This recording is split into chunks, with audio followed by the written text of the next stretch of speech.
जिस समय मध्य प्रदेश में सरकार बनी थी।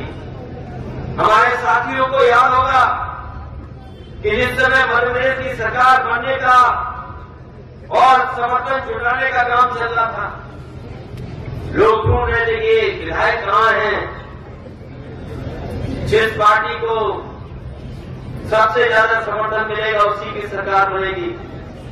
बीजेपी भी ढूंढ रही थी विधायकों को, कांग्रेस भी ढूंढ रही थी, और मुझे याद है उस समय जो मुख्यमंत्री बने थे कांग्रेस के, उन्होंने कहा कि समाजवादी पार्टी अगर समर्थन कर देगी तो हमें दूसरे दल से भी समर्थन मिल जाएगा और गवर्नर भी हमें बुला लेंगे शपथ के लिए।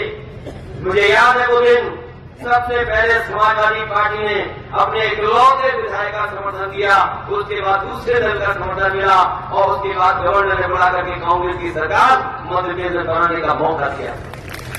मैं आज दावे के साथ कह सकता हूं, अगर समाजवादी ने उस समय समर्थन नहीं दिया होता तो पहले कांग्रेस की सरकार नहीं बनती।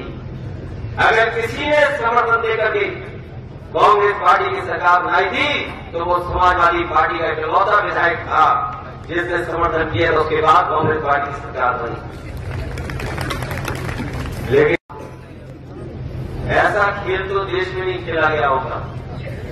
मुझे तो खुशी है इस बात की कि आपके बनने वाले विधायक ये कह रहे हैं कि हम कोई कमीशन नहीं देंगे, हम अपना वेतन भी गरीबों में बांट देंगे। लेकिन मध्य प्रदेश के लोगों को याद होगा क्या विधायक खरीदे गए करोड़ों रुपए में। एक नहीं, दो नहीं, तीन नहीं, 10 नहीं, 15 नहीं, पता नहीं कितने विधायक खरीद लिए थे बीजेपी ने। इस्तीफा दे दिया उन्होंने, फिर जिता दिया बीजेपी ने और सरकार भारतीय जनता पार्टी की बन गई। अगर बेईमानी से किसी ने बनाई तो भारतीय जनता पार्टी ने बेईमानी से सरकार बनाई की बात है। अगर कोई विकल्प राजनीति में दे सकता है तो वो है समाजवादी लोग। इसलिए मैं आप सबसे निवेदन और अपील करने आया हूं। आपने कांग्रेस का भी राज देखा है, बीजेपी का भी राज देखा है।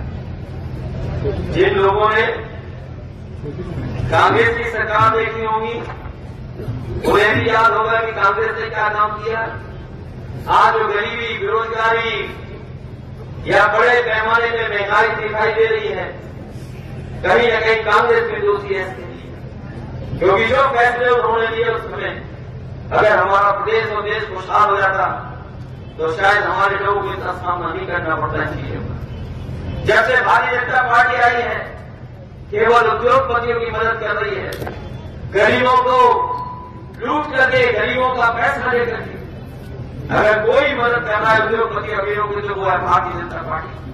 वो समय भी याद होगा जिस समय नोटबंदी हुई थी।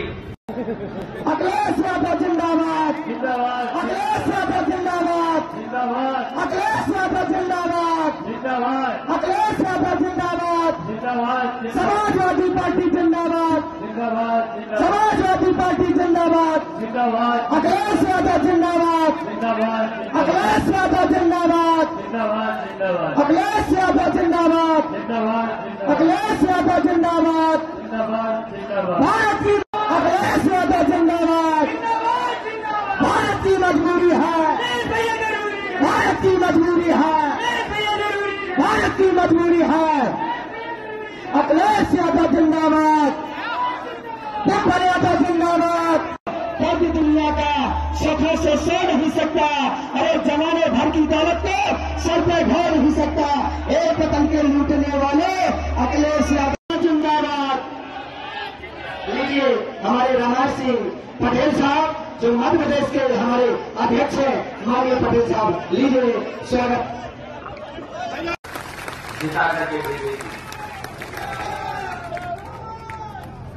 वैसे तो अखबारों में आपने बहुत कुछ पढ़ लिया होगा। एक समय ऐसा था कि लग रहा था कि हम लोग गठबंधन में चुनाव लड़ने जा रहे हैं। हम लोगों से बातचीत हुई और पता नहीं क्या और किस कारण वो बातचीत खत्म हो गई। जहां में गठबंधन में चुनाव लड़ने का मौका मिल रहा था मैं तो कहूंगा कि अच्छा किया कांग्रेस पार्टी ने कि अभी धोखा दे दिया। अगर बाद में धोखा देता उनका दर तो हम कहीं के नहीं बचते। इसलिए कम से कम चुनाव से पहले हमें धोखा दे दिया और उस धोखे की वजह से हमें पुष्पेंद्र अहिरवार जी को चुनाव लड़ाना पड़ रहा है। और सुबह जब मैं उठा और अखबार को मैंने देखा, हालांकि अंग्रेजी अखबार तो यहां कोई नहीं पढ़ता होगा, किसी ने नहीं पढ़ा होगा, हमारे पत्रकार साथियों को तो पता होगा। लेकिन जैसे ही मैंने सुबह 6 बजे अंग्रेजी अखबार उठा करके देखा, उसमें जो फ्रंट में सबसे बड़ी खबर थी वो खबर कांग्रेस पार्टी के नेता के नाम से मिलती जुलती खबर थी। जिनके नाम में ही कमल हो,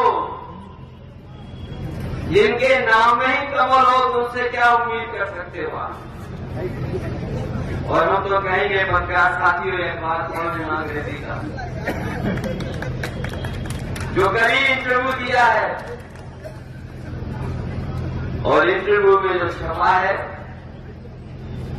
मुझे नहीं पता कि मध्य प्रदेश की जनता इस बात को कैसे लेगी, लेकिन उत्तर प्रदेश की जनता तो समझती है। अगर दूर से भी कोई बात कही जाती है तो जनता समझ लेती है कि किस दिशा में आप जा रहे हो। जिनके नाम पे ही कमल हो तो उनसे क्या उम्मीद करोगे आप? वो बीजेपी की भाषा ही बोलेंगे, कोई दूसरी भाषा नहीं बोलेंगे। और हमें जो जातिवादी कह रहे हैं, समाजवादी लोग कभी जातिवादी नहीं हो सकते। समाजवादी लोग तो हर वर्ग के लोगों को साथ जोड़ करके साथ चलने का काम करते हैं, वो कभी जातिवादी नहीं होते। सिलेंडर को लेकर के भी हम नई योजना शुरू कर रहे हैं। बहुत से गरीब हमारे नहीं जानते होंगे कि ये जो सिलेंडर आपको फ्री मिले थे उज्ज्वला योजना में, ये शहरों से निकाले गए थे।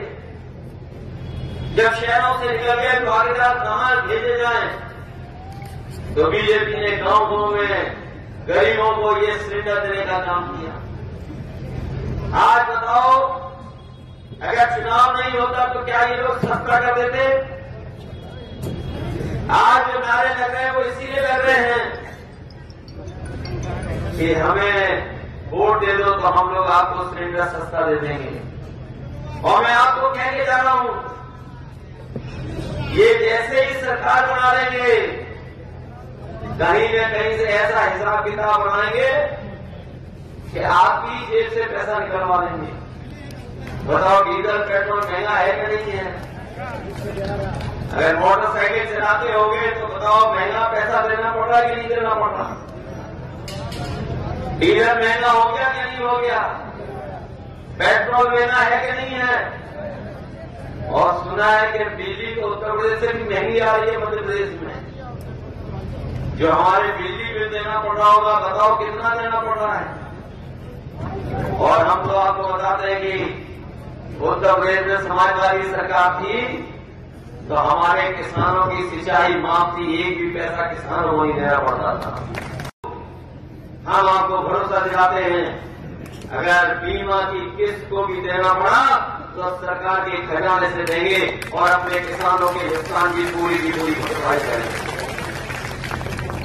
ये सड़क पर तो जानवर उत्तर प्रदेश में घूमते थे, अब तो मध्य प्रदेश में भी घूम रहे हैं। ये तो उत्तर प्रदेश में खेत खा रहे थे, ये तो मध्य प्रदेश में भी खा रहे हैं। कहीं ऐसा तो नहीं है कि उत्तर प्रदेश की सरकार से कुछ मध्य प्रदेश के लोगों ने सीख लिया हो यहाँ की सरकार ने, या हो सकता है मध्य प्रदेश की सरकार से उत्तर प्रदेश की सरकार ने सीखा हो। हमारे यहाँ तो 60 सड़कों पे हैं, आपके यहाँ तो जानवर खड़े पड़े हैं सड़कों पर। बताओ, ये सरकार 10 साल से क्या कर रही थी? क्या कर रही सरकार आखिरकार? दिल्ली की 10 साल और प्रदेश की कितने साल हो गए? तो कुल मिलाकर के कितने साल हो गए? बताओ, 20 साल में ये सड़कों से जान नहीं हटा पाए। और ये सरकार कह रही थी कि हम अपने किसानों की आय को पूरी कर देंगे। हमारे किसान भाइयों बताओ, किसी की आय दोगुनी हो गई तो बता दो हमें। यहाँ बैठे हुए किसान भाई कोई हमें बता दे किसी की आय दोगुनी हो गई हो। और जब आपकी गेहूं की फसल आई थी, सरकारी खरीद तो न हुई, लेकिन आरटीओ के माध्यम से बड़ी बड़ी कंपनियां आपका गेहूं खरीद करके ले गई।